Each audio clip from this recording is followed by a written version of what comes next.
We continue our discussion on trade and focus on the trends between the United States and Asia. Joining us here in the studio is Gerwin, Senior Fellow for Trade at the DC-based think tank Third Way. Thank you again for joining us. And as we were talking, just a few moments ago, there's an interesting trend that's happening with U.S. trade, and that is the percentage of market share to Asia is actually shrinking.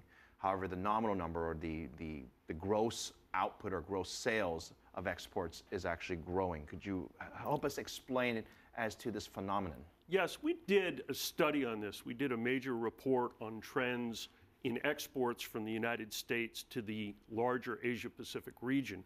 We found that imports into the Asia-Pacific, if you think of them as a pie, it's a pie that's growing by leaps and bounds. It's going to be $10 trillion by 2020, which is two-thirds of the size of the U.S. economy. So we are certainly exporting significantly more. Yes, the United States and our nominal exports are going up, but between 2000 and 2010, the American share of the Asia-Pacific market fell. Our slice fell from 14% to 8%.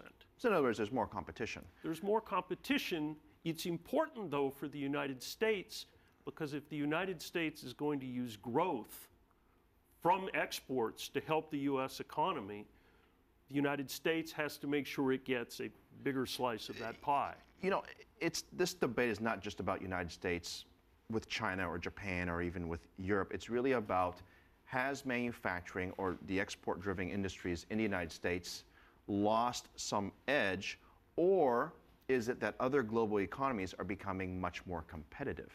Well, trade is always a very complicated thing, and I'm sure there are a lot of factors. But many sectors in the United States are still incredibly competitive in the global market. They make the kinds of things and provide the kinds of services that people in the Asia-Pacific increasingly want. What our concern is that there are trade barriers in the region that keep out U.S. products that are falling by the wayside for other countries, because so many countries in the Asian region are doing trade deals with each other. Now, if you're saying that the lack of successful trade deals has hurt U.S. exports, has there been a study done that has calculated if these proposed trade deals would have gone through, what would the net effect be on U.S. exports?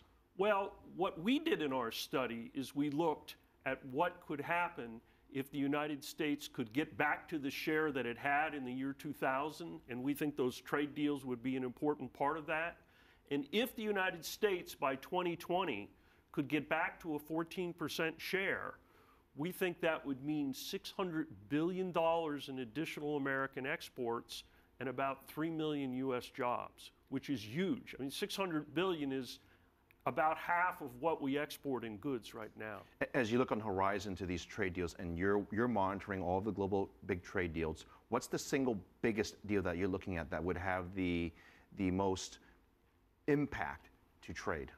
Well, I think the single biggest deal is a pan-Asia-Pacific deal, which is far off in the horizon. But it's being proposed. It's being proposed. People are taking different routes. China and the ASEAN countries are getting together. They think that may be a route. The United States and other countries are doing the Trans-Pacific Partnership.